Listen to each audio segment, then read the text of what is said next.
Olá, um excelente dia, domingo bom, domingo abençoado, grato demais por essa parceria. A gente chega cedinho, temos muito domingo pela frente e a partir de agora o Agro Record leva até você as principais novidades, notícias importantes. Vamos falar de agronegócio, vamos falar de pesquisa, vamos falar de muita coisa boa a partir de agora. Confira comigo os destaques do programa de hoje. Uma pesquisa com tilápia em Rio Preto. E o Brasil pode entrar para a lista dos 10 maiores consumidores de ovos do mundo. E o Rio Grande do Sul se prepara para uma das maiores colheitas de uva dos últimos anos.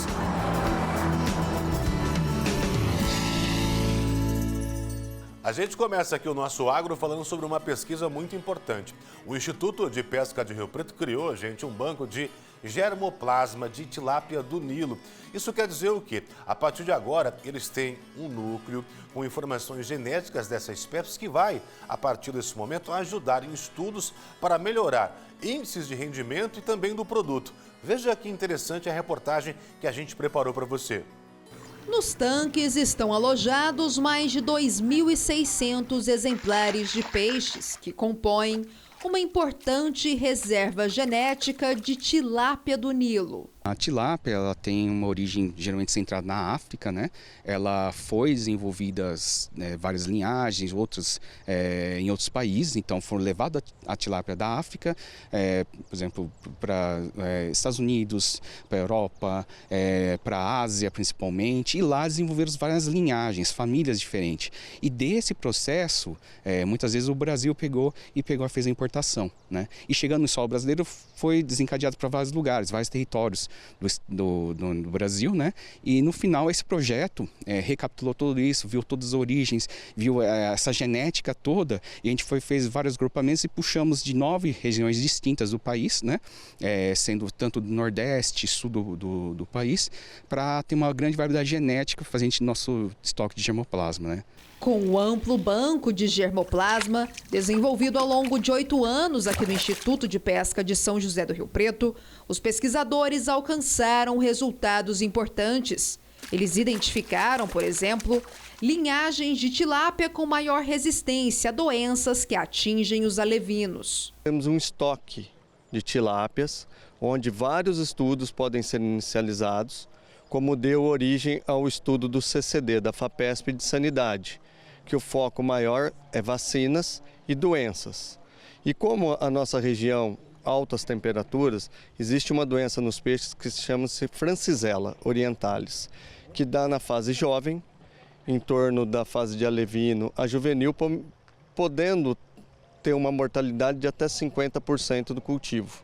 Então, os nossos estudos foram visados em selecionar espécies de tilápias resistentes a essa doença. 200 novas famílias foram submetidas a testes, sendo que 4 delas apresentaram maior resistência. É um estudo conjunto entre o Instituto de Pesca e a Unesp de Jaboticabal, esse projeto da FAPESP, onde nós conseguimos produzir 200 famílias, onde elas foram ranqueadas, foram levadas para Jaboticabal, foram testadas, foram analisadas geneticamente, e hoje nós temos aqui no nosso banco de germoplasma 4 famílias resistentes à Francisella, já que estão aqui em nossos tanques. Mas os estudos não pararam por aí. O Centro de Pesquisa, ligado à Secretaria de Agricultura de São Paulo, recebeu peixes de 9 localidades, com foco na saúde, ganho de peso e no rendimento de filés. O pescado para a saúde, ele tem várias vertentes, né? Tanto a grupal que já existia aqui do Banco de Germoplasma,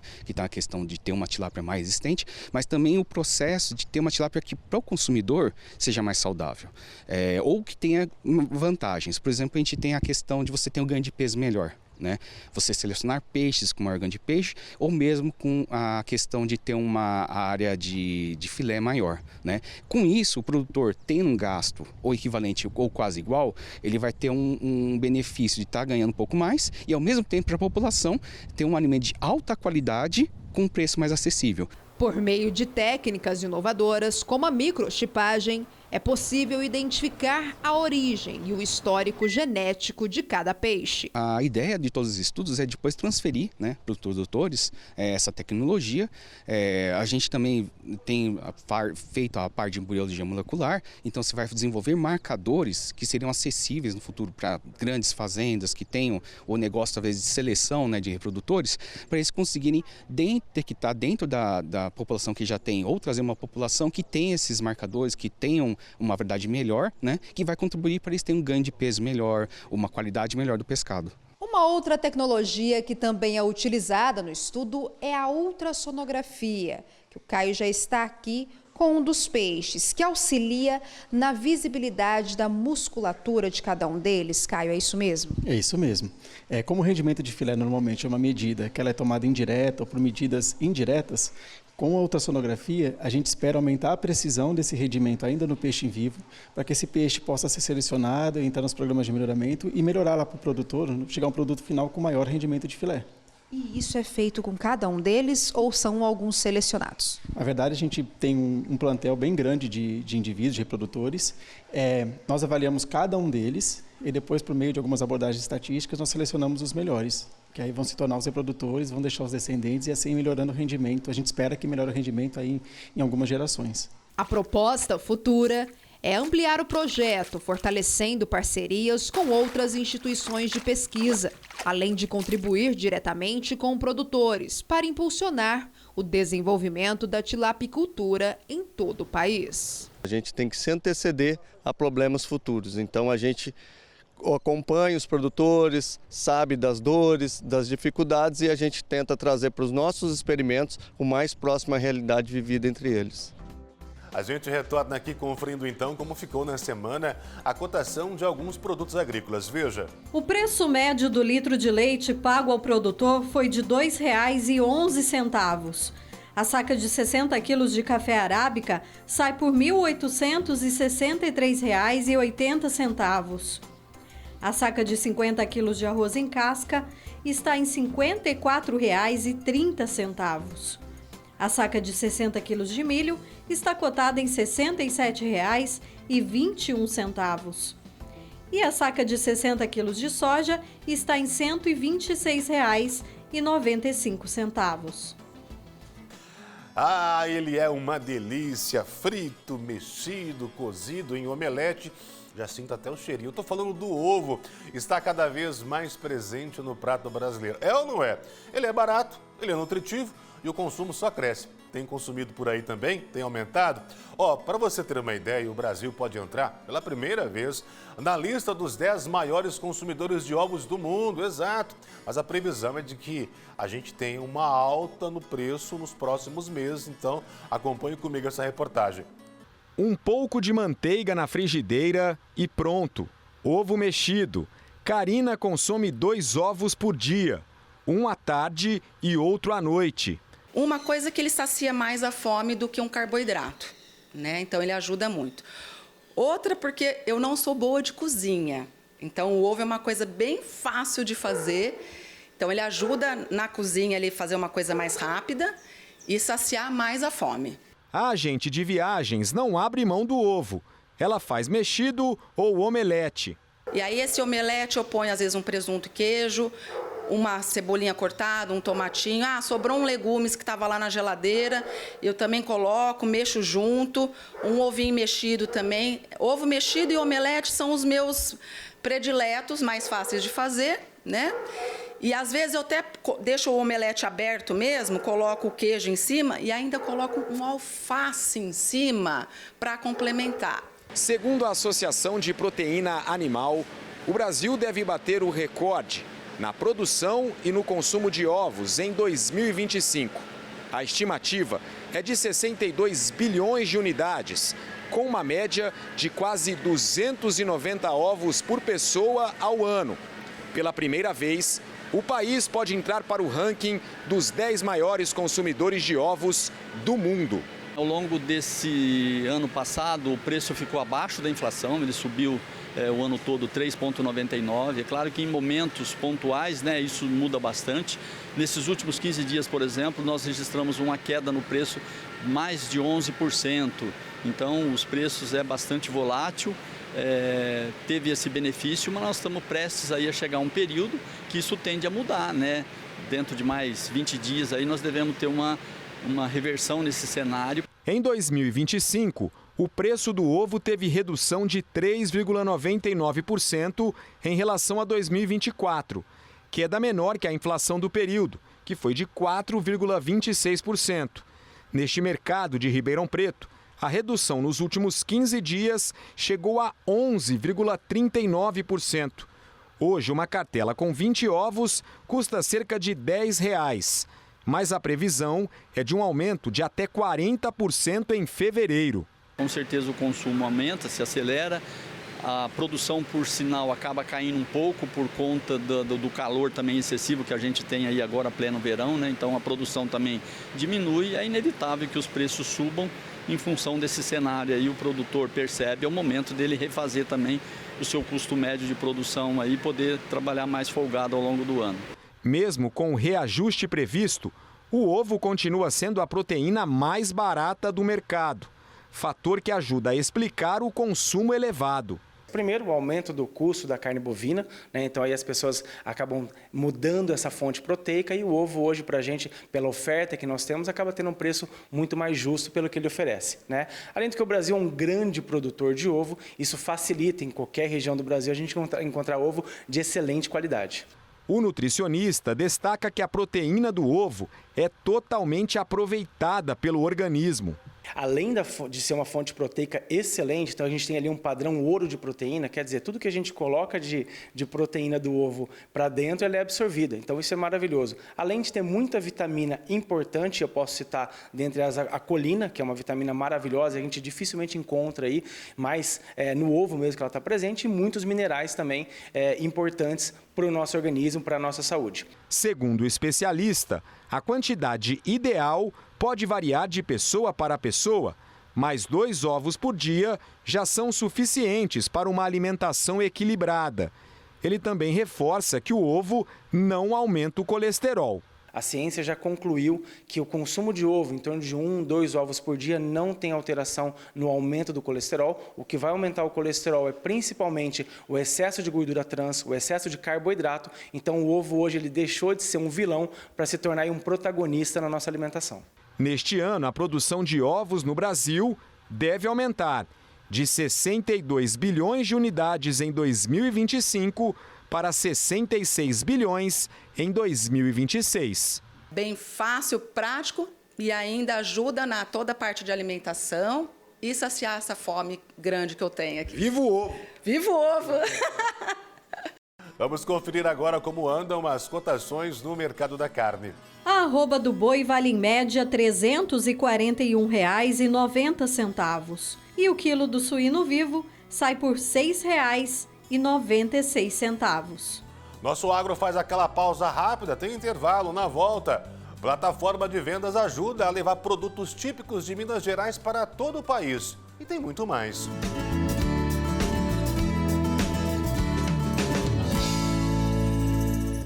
A gente retorna aqui com o nosso agro, falando do Rio Grande do Sul. Se prepara nesse momento para uma das maiores colheitas de uva dos últimos anos, exatamente. A safra de 2026 deve superar a anterior e movimentar milhares de empregos em vinícolas ali na Serra Gaúcha, né? E não só lá. A gente tem ampliação de toda a cadeia em outros pontos do país também. Cada cacho tirado do parreiral aumenta a expectativa de uma grande colheita.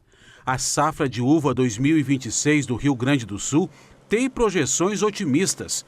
A produção estimada é de 957 mil toneladas, um volume superior à safra anterior e impulsionado por um clima favorável, bom desenvolvimento das videiras e aumento do cultivo de variedades para espumantes. Esta vinícola espera produzir cerca de 12 milhões de litros de bebidas. É um momento que a gente precisa de muito mais mão de obra. Isso sem dúvida nenhuma, até porque é bastante serviço, bastante trabalho em pouco tempo. O Rio Grande do Sul é o maior produtor de uvas e vinhos do país. Aproximadamente 60 mil agricultores familiares produzem a fruta no estado. Responsável por gerar emprego e renda, a colheita, também conhecida por aqui como vindima, deve gerar cerca de 9 mil novos postos de trabalho nesta safra. Esses trabalhadores que vêm até a região vitivinícola para trabalhar, para fazer a safra da uva, são contratados pela CLT pura para colher essa uva e também para processar, transformar essa uva em seus derivados, vinhos, sucos e espumantes. Luiz garantiu emprego fixo nesta vinícola em Bento Gonçalves. Comecei a trabalhar, eles gostaram de mim, Então eu me sinto feliz, A vinícola onde Luiz trabalha aumentou a área plantada e precisou contratar mão de obra especializada. E nesse momento a gente consolida a contratação para continuar do ano, Investimentos no setor vêm garantindo a modernização, além de ampliar a competitividade e a promoção de vinhos, espumantes e sucos gaúchos no Brasil e no exterior. Para o trabalhador, é o momento de mostrar serviço, porque a uva não pode esperar. Se chover, vamos embora. O vento tem que estar trabalhando. A gente retorna aqui conferindo como deve ficar o tempo nesta semana, veja. Podem ocorrer pancadas de chuva na região. Em Rio Preto, as temperaturas devem variar entre 21 e 31 graus. Em Araçatuba, a mínima é de 23 e a máxima é de 32 graus. E em Presidente Prudente, as temperaturas ficam entre 23 e 35 graus. A gente fala agora de uma tradição que nasce no campo e ganha todo o nosso Brasil. Com certeza você também aprecia bastante. Eu estou falando do queijo Minas, aquele queijo artesanal. E a gente foi visitar uma fazenda em Uberlândia que mantém viva essa produção. É o chamado autêntico queijinho Minas. É bom, Nesse domingão é bem-vindo. E tem feito a diferença para o produtor. Não só a questão da produção, mas também uma plataforma criada pela Emater. Ela chama É do Campo. Essa plataforma tem ajudado a escoar a produção, ela valoriza o trabalho artesanal e leva os queijos, cafés especiais, as cachaçinhas também e outros sabores de Minas para esse Brasilzão afora.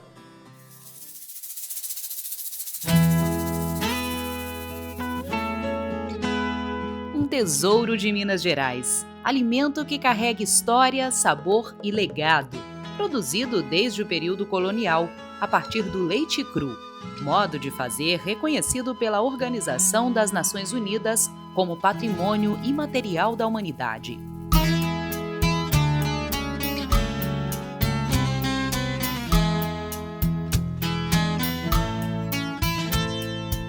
O queijo Minas artesanal preserva os saberes do homem do campo e é cada vez mais valorizado na gastronomia brasileira.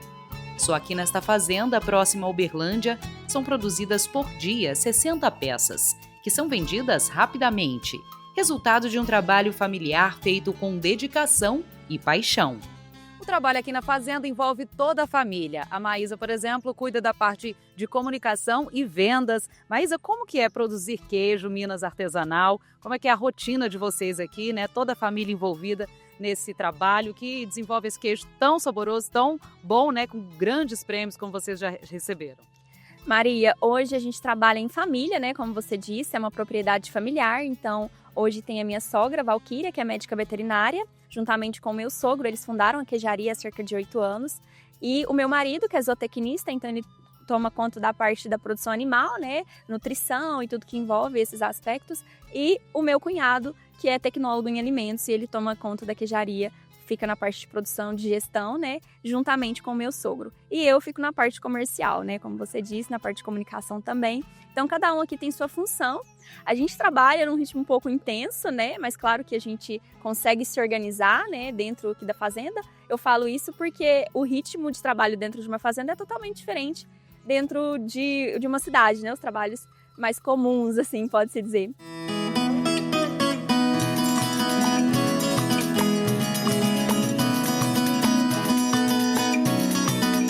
Tudo começa no campo. Manejo cuidadoso que segue os protocolos de bem-estar animal. A pastagem é farta. As vacas se alimentam do capim Tifton, rico em proteínas e um dos mais utilizados no Brasil, principalmente na produção de leite.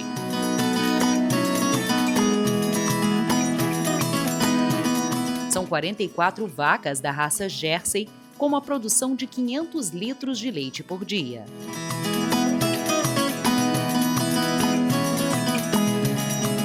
A Jersey é uma raça europeia que produz um leite com alto teor de gordura, garantindo o queijo com mais cremosidade e sabor. Outra particularidade aqui desta queijaria é que a maior parte da alimentação dos animais é a pasto. Do pasto para a ordenha e depois para a queijaria.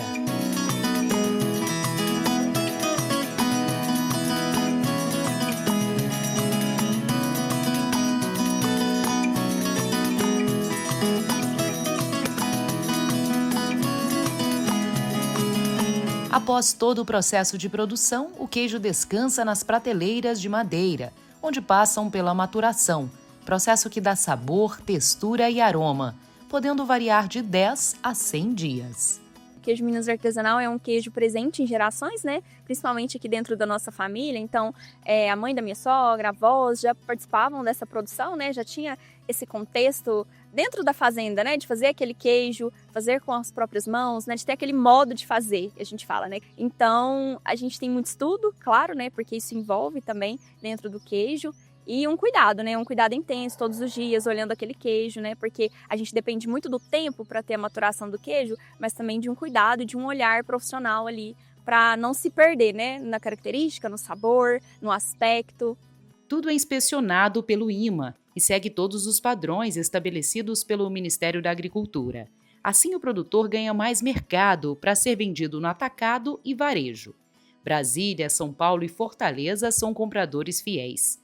E justamente para ajudar os produtores mineiros a escoarem os produtos, que a Emater criou a plataforma É do Campo, onde são comercializados queijos, cafés especiais, cachaça, artesanato, entre outros produtos típicos de Minas Gerais. Ela foi criada da visão, e vamos chamar do povo visionário que trabalha na Emater, da diretoria também da empresa, que entendeu que a gente não podia ficar só dentro da porteira auxiliando o produtor a produzir os insumos, os produtos, a agregar valor, mas também atuar fora da porteira na comercialização. E esse mercado digital chegou com força, né? Então essa é a primeira plataforma e-commerce pública do país que viabiliza a comercialização dos produtos da agricultura familiar. Realmente é muito bom pelo fato de vender por um preço justo, o fato de tirar a figura também do atravessador, né?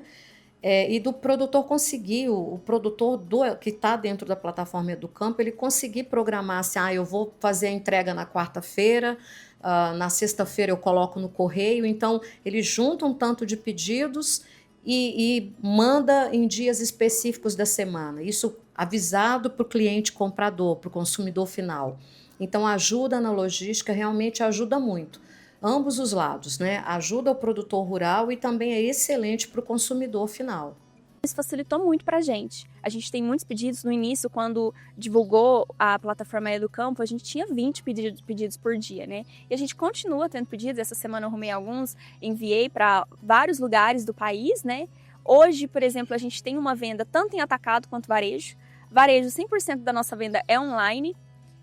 E a gente tem venda de atacado tanto para São Paulo, Brasília, né, para o Nordeste também, Fortaleza, Salvador, então a gente envia bastante. Atualmente, a plataforma reúne mais de 120 produtores rurais e estabelecimentos credenciados, oferecendo aproximadamente 1.000 itens diferentes. Além do apoio comercial, a Emater também oferece assistência técnica e extensão rural aos produtores participantes. Uma parceria de sucesso, que ajuda a levar os produtos de Minas para todo o país. E são produtos de extrema qualidade, todos são assistidos pela Emater MG, todos são agroindústrias legalizadas, então são alimentos legalizados, né? Os roteiros turísticos são roteiros turísticos supervisionados, né? Ninguém vai colocar aqui na plataforma uma paisagem linda e chega lá, você vê um um lixão, impossível, porque tem todo nosso controle, o controle de qualidade da Emater MG. Não é porque a gente está aqui numa fazenda que a gente está isolado, pelo contrário, a gente quer trazer essa comunicação para quem está longe da gente, né? De que, olha, você pode sim consumir um queijo de tal lugar, né? E ter essa facilidade de receber, né?